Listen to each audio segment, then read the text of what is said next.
I'm John Atack, and this is a bloke drinking out of a Batman mug. What are you going to do about that? This is Edwin Stratton, the illustrious Edwin Stratton.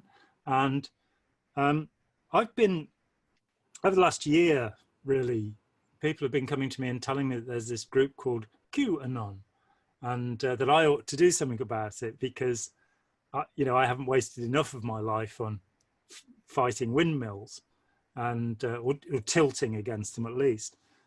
So I finally acceded to having a conversation about QAnon. I'll go that far. And Eddie is, in my experience, a quite remarkable researcher.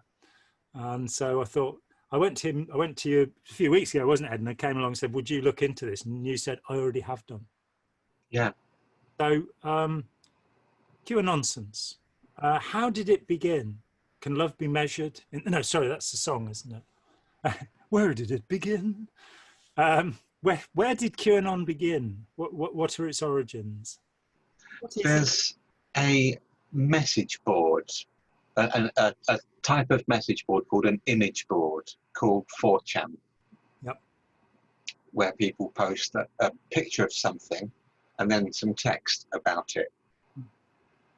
And that's essentially all it is. But the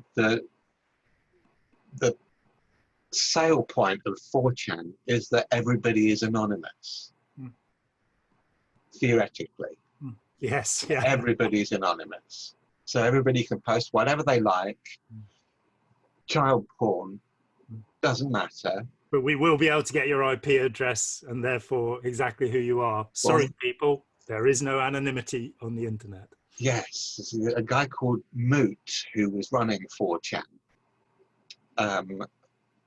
was secretly working with the FBI, and he helped capture child pornographers, good for him, human traffickers, this kind of thing. And he picked up so much flack as the leader of this message board. He must be a saint to have put up with it all and, kept working with the FBI and stuff. Anyway, on 4chan,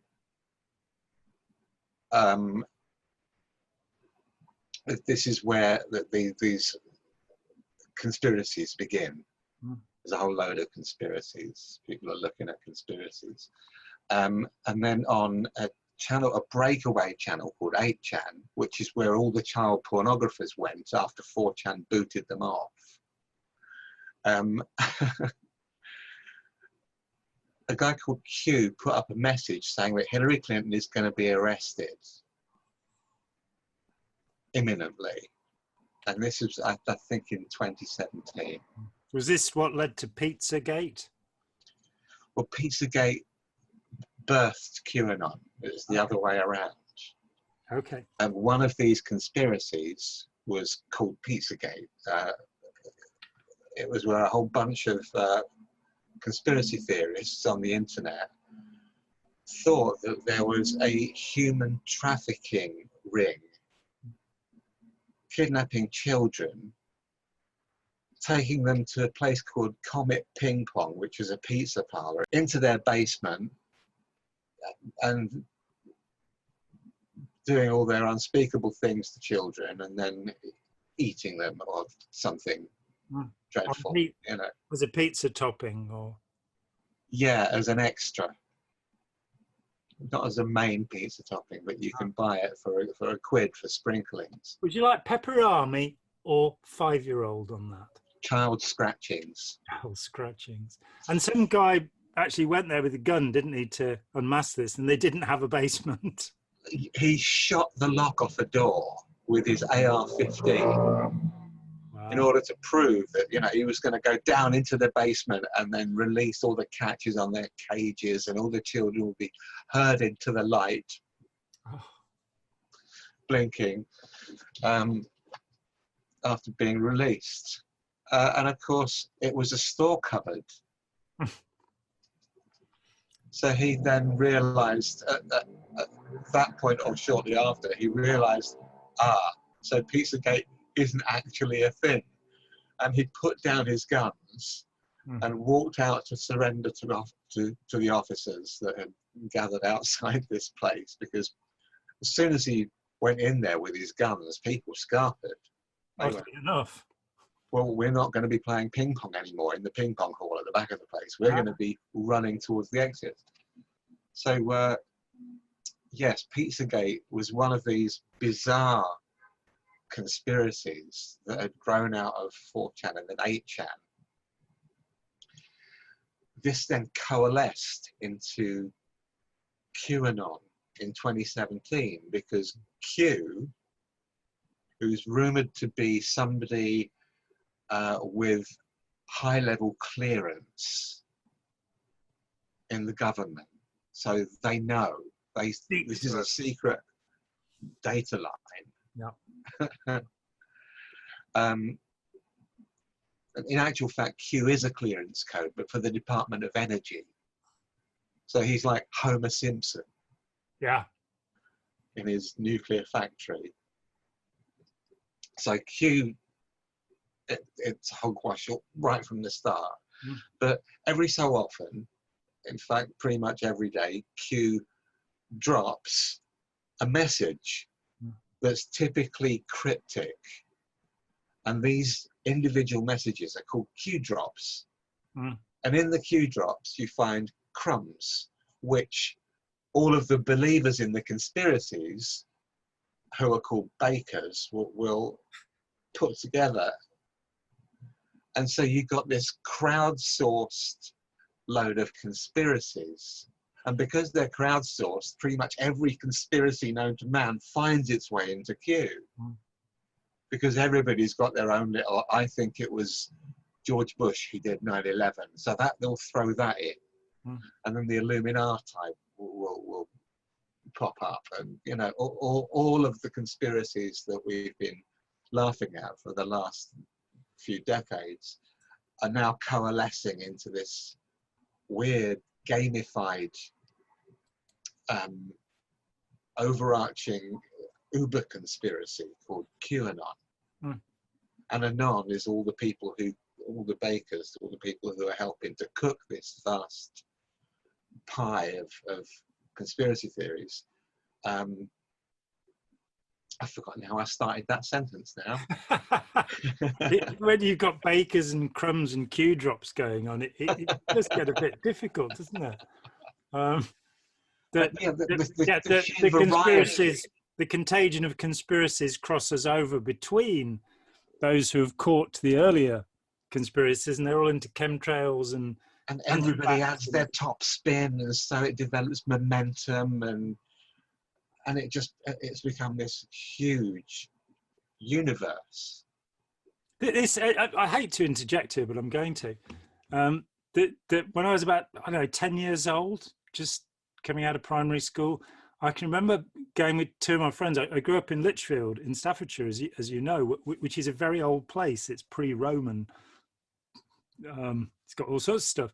Now, when the Civil War was on in the 1640s, it is said that the treasure of the cathedral was buried somewhere, and we as 10-year-olds were working out where the treasure was buried. And I can remember particularly there's a statue of Edward VII, who was king from 1901 to 1910, and we'd reckon that this, if you could sort of work this out in terms of where this sounds very much like the sort of thing we did as 10-year-olds, where we took markers for, because probably the statue of Edward VII wasn't really there in 1643 or whenever this hiding of the treasure took place. So you're joining all the dots. But it sounds like very much a 10-year-old activity to me. I think that's what I'm saying. Yeah. To be a crummy baker with your Q drops. Well, when we listen to David Icke and his synthesis of all the weird conspiracies, it does sometimes seem like the wish list of a 10-year-old. Mm. Yeah. That sort of dot joining is sort of, it's sort of a childish attempt to plot a narrative. Mm. I mean, I've heard that David Icke has said that Jordan Peterson is actually a trans-dimensional weasel. That's actually true. Yeah.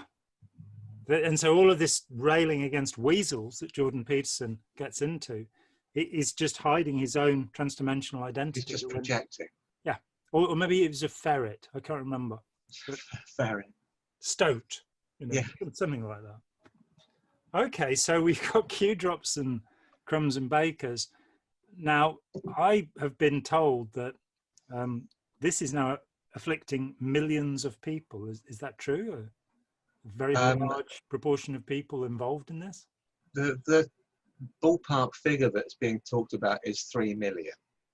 Okay, so that's quite serious in terms of numbers. It's a serious movement. It's something like a third of Republicans who are into QAnon, or who at least are displaying Q features. And tell me if I've got this right. The idea is that Donald Trump is the savior. Yes. And that he is draining the swamp. That's the expression I've heard, though the only people he seems to have sacked are his own aides in the last 4 years, and almost all of them.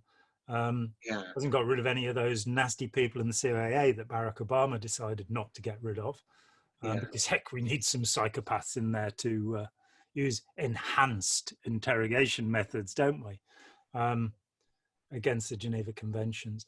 So the idea is that if what friends are telling me, and really when I first came to you and you said this is serious, I was a bit surprised because it all sounded to me like childish nonsense. But the idea is that if Trump is not re-elected, we may see insurrection in the United States. We may see people going out with guns. The FBI, I read, have actually labeled QAnon a terrorist group, which is comparable to Al-Qaeda. Yes. And they're not doing anything about it. That's they're right. not even stopping the feeds. They're just because letting it this go is far-right terrorism rather than Islamist terrorism or far-left terrorism. And it's worth saying that in the US, there is more white nationalist, as they now have rebranded themselves, more white nationalist terrorism than there is Islamist terrorism. And that has been the case since 9/11. There has been every year true more. ever since. Okay. Yeah. But as Donald Trump said, there are two sides to this. There are good people. There are on the both people sides. doing it and the victims. Well done, Don. Yeah. And it's a weird reversal of reality that Donald Trump is blaming Antifa and the Black Lives Matter people for all of the violence in the United States when it's the patriots who are turning out armed. Yeah. They're the guys who are, protecting statues with their AR-15s. Don't you come near that statue, boy. But the overriding conspiracy in QAnon, and there are the umbrella conspiracy, is indeed that Donald Trump is the savior who's going after the cabal. Now, the cabal is everything that's nasty and evil in this world. The cabal consists of actors, singers, entertainers, Beyonce and Jay-Z. Is Robbie Williams in it? Justin Timberlake? I'm not sure, but I'm sure if they're popular entertainers, I'm sure they're involved. Kanye West? I'm sure he's involved. In fact, he's probably the only person who actually is really involved in what the cabal are up to. I wouldn't put anything past Kanye. And Hannah Jane's been back on the television again, even though she's 85 years old now. Who has? Hanoi Jane. Oh, Hanoi Jane, yes. Jane Fonda. Yes. Remember her being called Hanoi Jane? For suggesting that bombing civilians in Southeast Asia was a bad thing to do. It was a wrong thing to do, yeah. How Hanoi Jane. How un-American. So all of these luminaries, these entertainers and politicians, including Barack Hussein Obama and Hillary Clinton, these people are all involved in massive paedophilia. They've got these huge tunnel networks under the cities where they abduct these children to. They torture them, they sexually abuse them, they harvest their adrenochrome from their blood. So Hunter S. Thompson triumphs after all. And then they inject it into themselves in order to get high and live forever. So that this is all of the actors and entertainers and Democrat politicians and probably Joe Biden as well. And they're all harvesting adrenochrome from children in these massive underground tunnel networks and injecting themselves. And Donald Trump is working to stop these people from doing this. And if he's frustrated in his attempts to stop them, then that'll be the apocalypse. But when he's succeeded, we will enter a new age of none of the animals will eat each other anymore, and you know, all the good things will, and just like you see on the front of the Jehovah's Witness. I was thinking, it's like, you know, the lion will lay down with the lamb. I remember long ago when I was living in East Grinstead, there was some poor evangelist he's an African guy, and he'd been lured over by the anthroposophists, for one, Scientologists, only to his horror to find that their agricultural college was, you know, actually biodynamic, you know, from his perception, Satanism, because he was a fundamentalist Christian, poor young man. And so his only relief was that on a Saturday he could go out and preach the gospel. And it just came to me, I said to him, you know, the lion will lay down with the lamb. What will the lion eat? Because the lion's teeth are such that it can only tear things. It can't chew. Obligate carnivore. Yeah. So, and he looked at me and he said, I'm going to go and have to ask somebody about that. And it's the first, I'm not a really nasty person. I will talk to street epistemologists and street evangelists of all kinds because I'm curious about it, and I have done since I was a teenager. Yeah. And it's not how I got roped into Scientology. But, you know, Krishnas and all sorts of people talk to me, but the conversation almost always seems to end with them walking away. Yeah. Dissatisfied in some way with my comments. And not continuing their evangelism, which is... it's bad of them. They don't really want to save my soul, I don't think, or my lack of soul. They damned you to hellfire. Yeah, damn me to hellfire. More hellfire. So this is a pretty serious problem that we could be saying that if the Don is not, if his law and order policy of sending the National Guard to kill people doesn't work, and he's not elected. Well, it's the federal homeland troops who are the problem, the ones without the insignia, who are disappearing people in Portland. Yeah, I mean, and there's been video of this. I mean, I doubted this thoroughly, and I talked with my friend Christian Churko about it. He's a very reliable human being. And he said, no, there are videos of people being shoved into vans. They're not being arrested, no credentials or insignia, no Miranda rights being read to them. They're just taken away for a few days. And because they're federal homeland troops rather than National Guard or you know, state forces,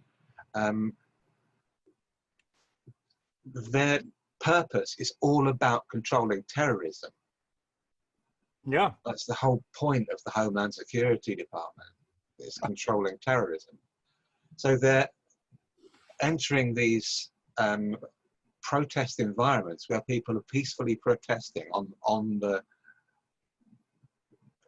absolutely on the whole, and they're entering these protests with this anti-terrorist mindset, which is completely inapplicable. And that's a dangerous situation to be in, where you've got Homeland Security on the streets, a government anti-terrorist force in the individual states. That's really problematic. You know, I don't need to draw any historical parallels for people. Well, let's draw a historical parallel. Tiananmen Square, when Beijing troops were sent in to deal with the rioters, they talked with them and did nothing. So what the government did was they brought in troops who didn't speak the troops from elsewhere. Yeah.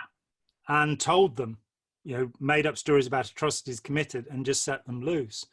And things can go rapidly very wrong. Thousands of people died as a consequence of that. What we're seeing in Hong Kong at the moment, where I was talking to my friend Jessica Turville, and hopefully we'll put up that talk soon, but just this week, and she was saying she's very concerned about the change in language, that protester and rioter are now being put together, so that there's this idea that if you wish to protest against anything, which I think is the foundational principle of the United States of America, freedom of assembly, freedom of speech. Yeah. If you protest against something, you are now a rioter. Yes. Mm. Yeah, and this is heating up the political environment in the United States that something like QAnon is going to feed directly into. One of the things that's particularly worrying about Q is the erosion of any objective standards of reality and any objective facts. Yeah. Because if you can believe all of this absolutely demonstrable nonsense, your reality testing machinery is out of whack. Yep. And we call that psychotic. People who believe those kind of things, we call them delusional. So if they're turning up with AR-15s to face off against rioters, we've got a scene for urban warfare. Already we've seen black militia with their own AR-15s. I saw one report last week where there was a black militia who were drilling in the streets, marching in formation, as a counteraction to the white militia forming around statues and protecting businesses. Yeah. It's explosive. I mean, I do have problems with Antifa, just as we saw in this country when the Red Wedge and all of this stuff, Billy Bragg and all of these people, there was the last moments of socialism in Britain before New Labour triumphed, that things got into this, I hate you and I'm going to destroy you sort of. And extremism ramps up very quickly in such circumstances. Yeah, when you're getting people who are dropping into these rabbit holes, into these vertical channels where they're fed by social media, and they're fed the kind of thing that will radicalize them. And it just depends on which rabbit hole you go into as to which flavor of radicalization you get. So we've got problematic extremists on the left as well as on the right. I'm not very left wing. No, I'm not. Interesting. I went to a meeting in Rotterdam where there were members of Exit, which is the European-wide group headed by Robert Orell, who's a great bloke. And so I met a whole bunch of people who are dealing with right-wing extremism, and these were former skinheads, former neo-Nazis themselves, very fine people who really are giving a lot to help. One of the things that came up in the meeting was that throughout Europe, they're not dealing with a single left-wing extremist group. Yeah. The left-wing extremes, and to what extent Gladio and organizations of this kind were actually, getting in there and creating the Red Brigades, it's very difficult to know now because there was massive involvement. Well, the left, the kind of problems that we see in groups like Black Lives Matter and Antifa are the kind of problems of some radical idiot throwing a petrol bomb or something. It's not going to be the result of a central planning decision in the organization, because it's not really an organization. Black Lives Matter is not an organization, it's a slogan. And there are various disparate people, individuals who have joined in this, what Keir Starmer called a moment, without any direction. It's a spontaneous outpouring. And arguably the same thing could be said with Antifa. But on the right, we're looking at groups that are being directed, that are being orchestrated. And one of the areas where this is coming from is Russia. Yes, APT 28. The hacking group. Fancy Bear. Yeah. And the IRA, the Internet Research Agency. Lots of communications. Graphica came out with a report recently that showed that there were significant inroads made by Russia top spinning the QAnon phenomena.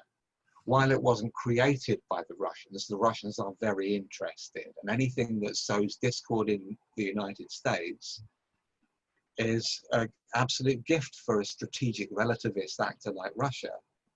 When I say strategic relativist, I mean, if you can break up the really big competition and render it smaller, then you're the biggest fish in the sea. That's strategic relativism. So the Russians are trying to break up the EU. They're trying to break up the United States. And there's there's a lot of talk about the blue states seceding online.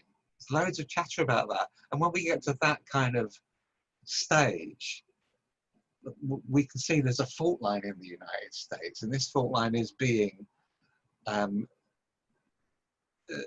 attacked by Russian outfits like the Internet Research Agency. And it's all, it all comes out of the Foundations of Geopolitics by Alexander Dugin. He's the grand philosopher behind Russia's moves on the chessboard. Alexander Dugin. Dugin, yeah. D-U-G-I-N. And it's a book called The Foundations of Geopolitics, where he advises that the Russians break apart the European Union. So that as much discord as possible in the United States. Generally break apart the competition. Yeah. He's a fascist. He calls himself a fascist's fascist. It's very, very subtle like that. It's the thing, Steve Bannon as well, that these people, with all the spin doctors with New Labour, I've often said it, that the thing that destroyed New Labour was that the spin doctors decided to tell us how they were tricking us. Yeah. The disillusion that we all feel with politics, which must begin in the UK with Margaret Thatcher hiring Tim Bell from Saatchi and Saatchi. That after Jim Callaghan had said the Labour Party will never employ a public relations agency, that didn't last very long. It became a public relations agency. But the whole idea of the spin doctors sort of taking over the asylum, that is so advantageous. Russia is in a terrible, perilous situation. Yeah. It's really not doing all that well. No. The life expectancy for a Russian is still not over 60. They have awful problems, which were certainly not helped by Yeltsin adopting the shock doctrine tactics of Milton Friedman, and pretty much wrecking the economy by using these stupid ideas. Naomi Klein, her shock doctrine is a wonderful book on the subject. Yeah. But to make Russia has had this thing going on right back into the 19th century, where their intelligence stuff is so much better than anybody else's. Yeah. So, the Cheka, whatever we call them, they produce the Protocols of the Elders of Zion. Yeah. A book written against Napoleon III and before there was any such thing as Zionism. And they just quickly scribble in the word Zionist all the way through it. It's the most obvious forgery. And yet it is still being distributed massively because people want to believe such things. But that's a Russian psyop from like 1904 or something. Yeah. Yeah. And it's finding its way into QAnon now. The Elders of the Protocols of Zion is actually finding its way in, as you'd expect from a crowdsourced conspiracy umbrella. The protocols are finding their way in, somewhat coloured with Rothschild Zionism.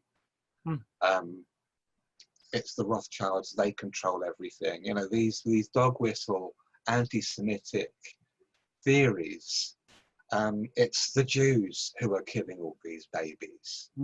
It's the Jews who are drinking all their blood. It's exactly the same as we saw with the Nazis. Yeah, the Jews have Jews in the blood libel. They're going to give us typhoid. Yeah. So let's delouse them with Zyklon B. That's killed the lice. And everything else that moves. It's startling because to me, if I wanted a conspiracy, it would be Donald Trump's done an incredible amount of business with the Russians. Fact. Yeah, yeah.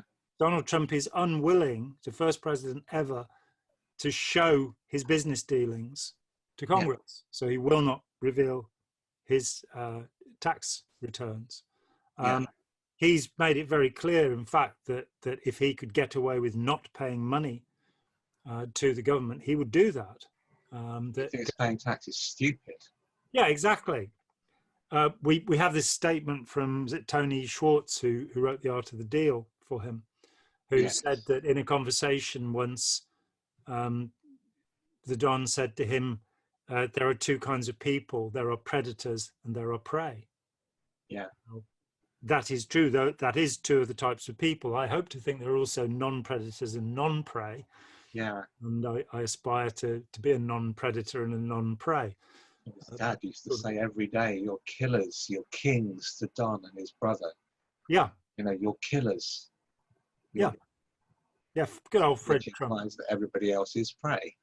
And you then go, yeah, he is a disciple of Norman Vincent Peale, and not enough noise has been made about this. Yeah. The power of positive thinking. Yeah, the father of positive thinking. This incredible right-wing supposed Christian, and they used to attend his church. Yeah. That's how close the connection is.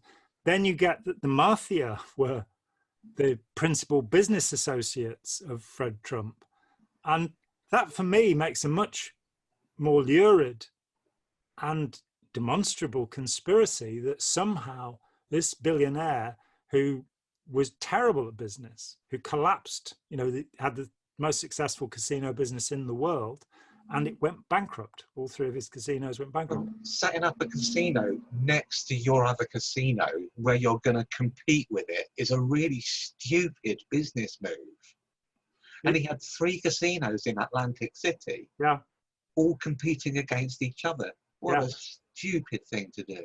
Yeah, it's true. It's true. And, there's a documentary called Trump, An American Dream, which is broadly available. And it's like when I researched Hubbard that people would complain about me having a negative view about Hubbard. And I keep pointing, back to, I'm quoting Hubbard. Yeah. I'm not saying he did this.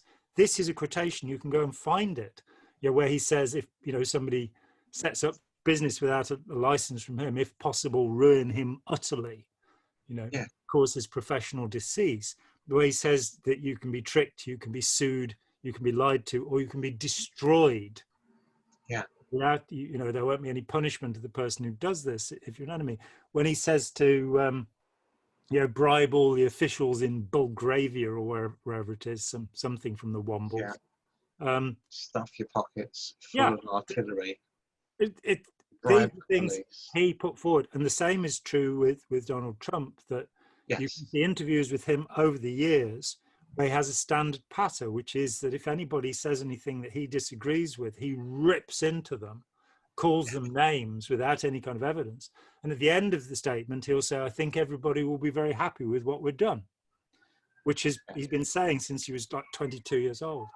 We find that he was broken in military college. That seems to have happened. His brother died of alcoholism. 46. Yeah. This is an incredibly dysfunctional human being who somehow became popular and is now being tagged with this idea of the Illuminati, this wonderful childhood Marvel Comics dream that somehow power is being passed on from generation to generation by these people ruling the world. There seems to be tremendous dissent about who these people are. The idea, I wrote a chapter about psychiatry and anti-Semitism for a book of that title with Steve Hassan earlier this year. And it meant that I had to go and look up anti-Semitism. It may seem silly, but it's like, what on earth does that mean? And it meant I had to know what a Semite was. Well, basically, they are the children of Shem, and that would include all of the Arabs. But the Arabs have been disincluded now from being Semites. Yes. Now means Hebrews, Habiru, people of the Jewish persuasion.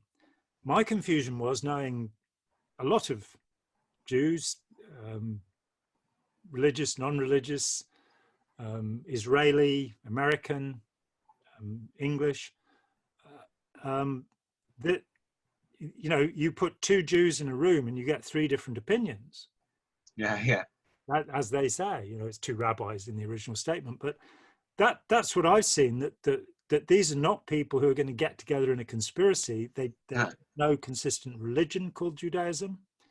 The Haredi, or the conservative, or the this revision or that revision, just like the Christian churches, the Protestant churches, they all disagree with each other markedly.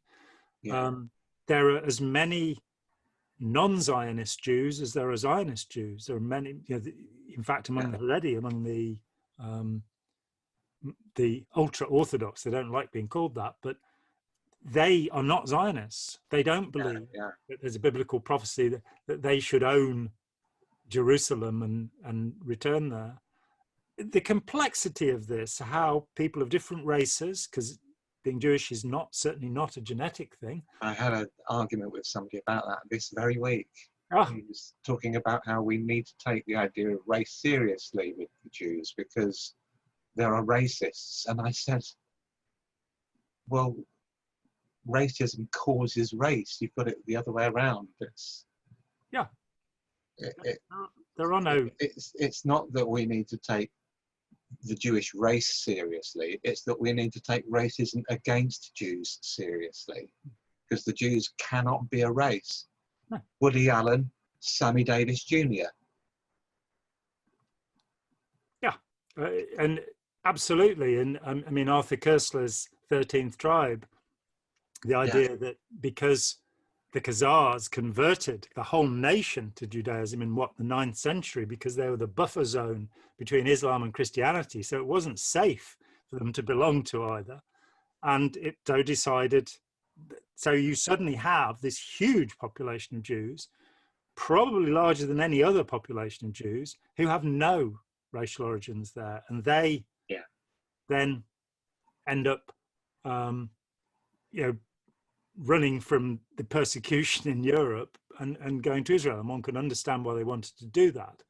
I'm not sure it was necessarily the best place in the world for them to go. It doesn't seem to have worked very well, particularly with the apartheid system that they have against the Palestinians there. And how sad to see two more Arab states denying the Palestinians this week. This so-called peace treaty. Great political triumph of Bahrain and the United Arab Emirates, those major players in politics. Not Saudi Arabia, I notice. No, and it's a peace deal between people who aren't at war. Yeah, and who actually are removed by a serious distance from one another. But there you go. It's a triumph of diplomacy.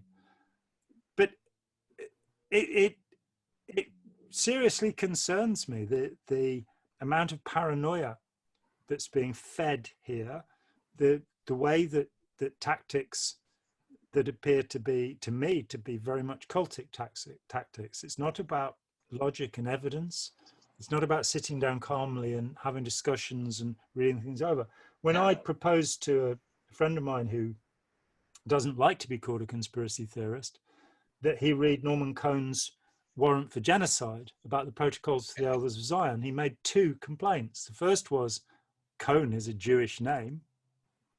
Now, Norman Cohn was not a practicing member of the Jewish faith. He was a historian. He was an English historian and of some significant genius. I've read 6 of his books, and in fact, it was his Pursuit of the Millennium about the millenarian movements of really around, from 1000 through to, he actually goes right up to the Civil War in the 1640s. That was the thing that made me wary of Scientology. I read it too before I left. That was the book. Yeah, because I went, I'm talking to people who are fanatical. I'm talking to people who think that Ron Hubbard is some kind of savior. I don't share these views. And that was a real warning thing.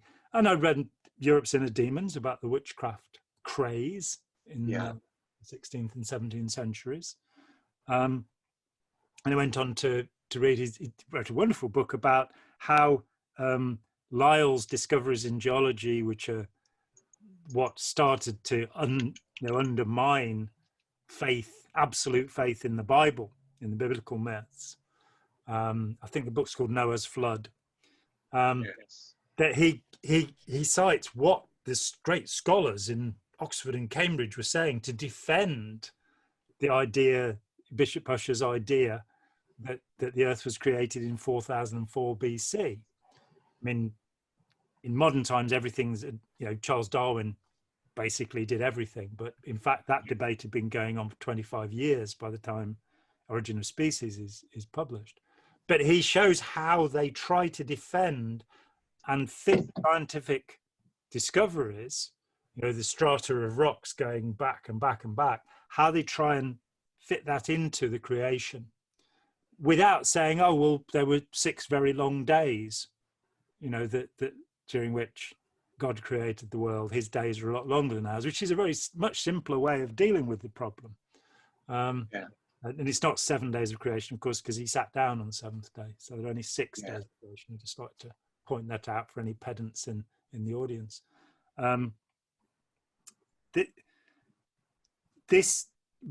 So my friend wouldn't read this book because the man had a Jewish name. And he wouldn't read it because during World War II, Norman Cohn was assigned to intelligence, and you can't trust anything that people who've been in intelligence. Now, I remember reading Cohn talking about that very openly and saying that during the Nuremberg trials, he came to realize, because he had to deal with the Nazis who were being prosecuted and the Bolsheviks who were doing the prosecuting, that both Nazism and Bolshevikism were cults, the term he used, that where you excluded reality to go into what Americans call an alternate reality, and what we in British English call an alternative reality, because we don't move between two things, which would be alternating. We go into another thing, but they use the word, their word, we use ours. So what seems to be happening to me is that people are entering a kind of alternate or alternative reality here. And I'm told that QAnon actually does have games, that there is some sort of, you can go and pick up these crumbs, you can physically become involved in, it's a live alternate reality. And so this shift into the cyber age, where people's attitudes and ideas are manipulated. If we look back at again the Reformation in the 16th century, the printing press comes along. You've suddenly got this new technology, and to this day, many people believe that the Spanish Inquisition which nobody expects. Nobody expects. Nobody expects Spanish Inquisition. It's trouble at mill. That the Spanish Inquisition actually killed all of these tens of thousands of people. Now, in fact, the numbers are significantly lower than the amount of witches who were burned by Protestants at the same time. But the Dutch propaganda mill that was running in the 16th and 17th century was able to convince the world that, you know, babies were being eaten. Yeah. You know, vicious sex crimes were being committed against children. The same old propaganda stories that come up generation after generation with no evidence. You know, so in the 1990s, there were inquiries in Australia, the US, and the UK into satanic ritual abuse, and not one buried baby was found. Yeah. You know, so, and it's the Occam's razor that the simplest argument will usually be the correct one, usually, but not always. Yeah. And when you get a web of complexity like QAnon, I'm immediately going, no, this is too complicated to be true. Yeah. You know, there's a simpler explanation, which is that Donald Trump is a solipsistic narcissist who can't stand being corrected, who's not drained the swamp at all. He's had 4 years, who's not built the wall, who's not achieved any of the objectives, who's lost the Middle East to the Russians. Who's uttered something like 19,127 falsehoods since his inauguration. Which are demonstrable. Which is the Washington Post, by the way, that figure comes from. Yeah. I hadn't been counting, I must say, but I knew it was somewhere around there. I read all of his tweets. That we have a man who is a liar. As his own niece says in her book, once something has come out of his mouth, he believes it. Tony Schwartz, who wrote The Art of the Deal, says that when he started talking, he got a phone call from Trump telling him how disloyal he was. Oh, that's the worst thing. Yeah, telling the truth is disloyal. We've come into a very confusing situation where it appears that there is a collaboration occurring between former members of American intelligence agencies, current members of Russian intelligence agencies, and absolute lunatics. And you know, I think people are taking advantage of this situation, and it's worrying. I'm told that the QAnon now has members in 71 countries.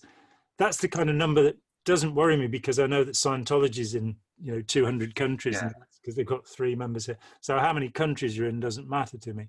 But if there are indeed 3 million people involved with in the States, alone, then we're talking there, what, about 1% of the population? It's significant. It's a huge movement. Yeah, and it's enough to cause an incredible amount of damage in a country where, you know, we see school shootings on a regular.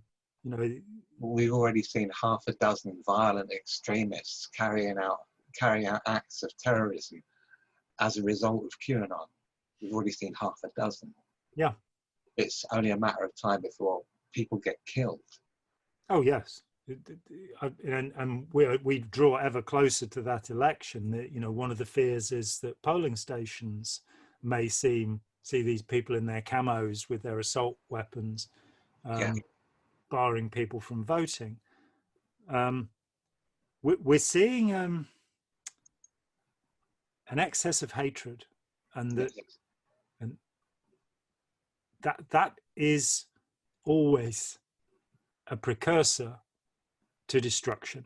That when a group of people, if you again, you look back, you mentioned Norman Cohn, the People's Crusade, that's what I first thought of when the penny dropped about QAnon, that the first crusade, which is not called the First Crusade, it's very confusing, to actually reach the Holy Land, as it was then called, or nearly reach the Holy Land, in fact, they didn't quite get there, was this mad fellow who, with his donkey, who recruited people all the way through Europe and took them there. Now, they didn't have any supplies, so they devastated their whole route. They just stole everything and ate everything. They killed all the Jews they could find on the way. This was really a significant popularization of what would be called the pogrom in Russia later, this idea of wherever you find a Jewish community. In fact, some of those Jewish communities were protected by the bishops. You know, they were brought into the cathedrals to defend them from the People's Crusade. They get past Constantinople, Istanbul as now is, so they get into Asia Minor, into Turkey, and they're completely annihilated because they are not actually an army. And they were coming up against one of the most seriously trained armies in the world at that time. I think that QAnon is reminiscent of this, that I cannot imagine that the American military will support this insurrection. And the American military is comparable to the Turkish military, and these militias are comparable to the People's Crusade, but they can kill tens of thousands of people along the way. And we are dealing with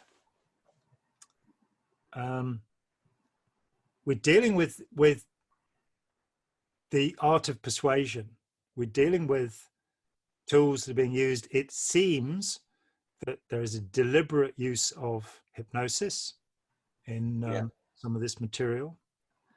It's, of course, people's worst fears are being triggered. You know, your senator is actually a trans-dimensional weasel. And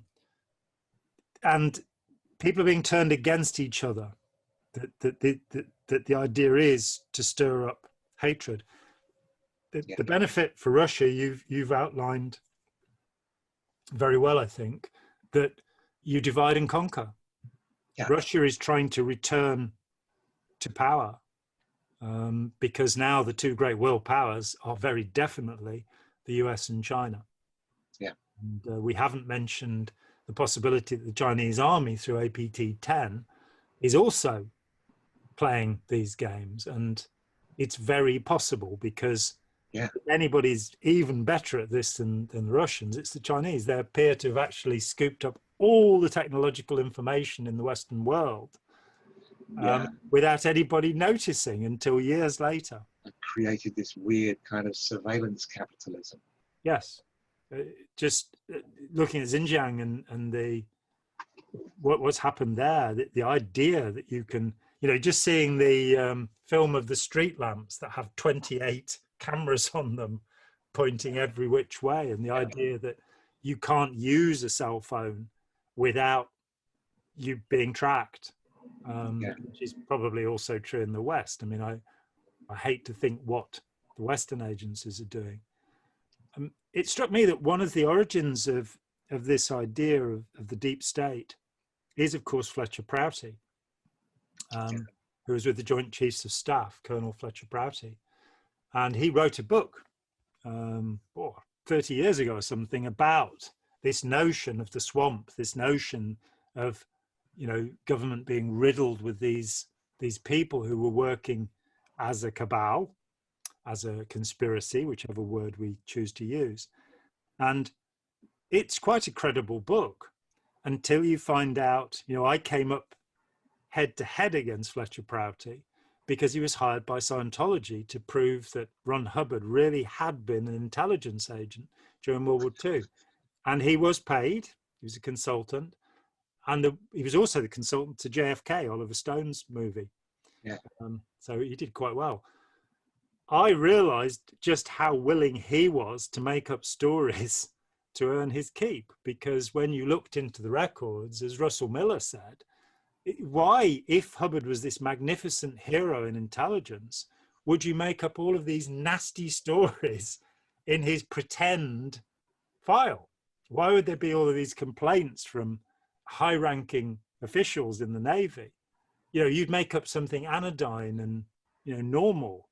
You wouldn't, you know, castigate him and say he was completely unworthy of command, which is what happened. Also, of course, Prouty made it simple errors. So, for example, he says that I think it's the number 16 appears in the coding on all of Hubbard's orders, which is true. It does, having been through all 800 pages of his Navy file and gone through it page by page with somebody who served at the same time as Hubbard and looked at his record. Now, his record had 16 on number 16 on all of his orders too. Prouty says this is a secret thing to say he's working for intelligence. But when you look at every 100 pages, you get a little insert sheet explaining what the codes mean. And it says 16 US Navy Reserve. Now, my friend, who also had 16 on all of his orders and doesn't remember ever working in intelligence during World War II, explained to me that he was indeed in the US Navy Reserve, as was Hubbard. So Prouty is, you get somebody who's willing to embroider, who's willing to make up stories, you're in trouble. When that person is anonymous, and so doesn't have to face the consequences of any of the tales they make about, as you say, the Department of Energy, where they actually work, this top secret unit in the Department of Energy that's deciding how much electricity we can have. Occam's razor tells me, no, you cut through this. This is made up nonsense. This is QAnon. It's QAnonsense. Yeah.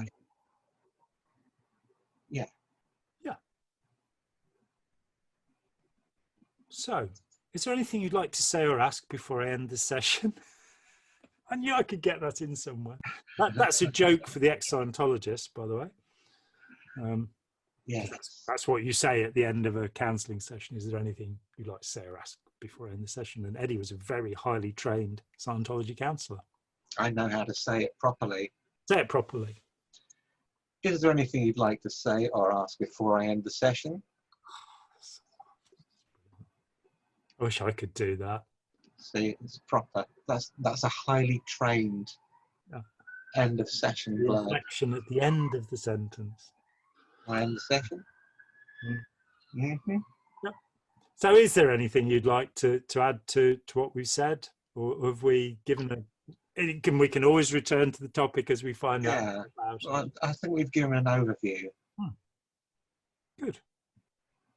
Well, and there's a certain immunization involved in a sort of an overview like that of people who might potentially be targets if they see what it is up front. You know, if you see that Scientology is a mad space opera thing up front, then you're kind of immunized. So you'll be a little more hesitant before handing over £1,000. So hopefully we've done that. Yeah, good. And hopefully we'll do some more. I mean, the thought now is how you get to however many million people, if there are 3 million in the US, however many million people have become involved in this and have come to believe it, how we can teach people how to analyze information and evaluate information better. To analyze means to break it down to its parts, to evaluate it, to understand it, and how to articulate ideas better. Because we are seeing quite a collapse in logic in our society. People start believing that all Jews are getting together to do this. And once people lose the ability to tell the difference between fact and fiction, as Hannah Arendt said, with such people you can do as you please. They are the ideal targets for totalitarian government. So we cannot let this happen. And as Hitler said, you get them to believe the big lie. Yeah. That's what you have to do. And you have your rallies at night time when people are more sleepy, because I read that recently in a Hitler thing. You know? Yeah. Yeah. And you see film of those rallies and there are naked girls, you know. Whoa. I understand. That's the bit about the Nazis they didn't tell me, you know, that they celebrated the flesh of young women. I'm a Nazi now. Yes. Wow. QAnons are going to cut that bit out of the... Yeah, I had the same thought. Ed admits he's a Nazi. Oh, no. I'm not a Nazi. He's not a Nazi, honestly. I'm known him and loved him for 24 years. He's not. Okay, well, this has been extraordinarily interesting for me, and I thank you very much for garnering the information. This is my lovely friend Edwin Stratton. I'm John Atack, and do join in the comments and do whatever you can to discover the truth, whatever the truth may be, because the truth will set you free. Thanks very much. Hi, John here. Thanks for watching. We'd appreciate it very much if you would click like, as well as subscribe, and click the bell for notifications. Every dollar helps, and we welcome new patrons on Patreon, or you can make a one-off payment with any currency through PayPal. Thanks so much.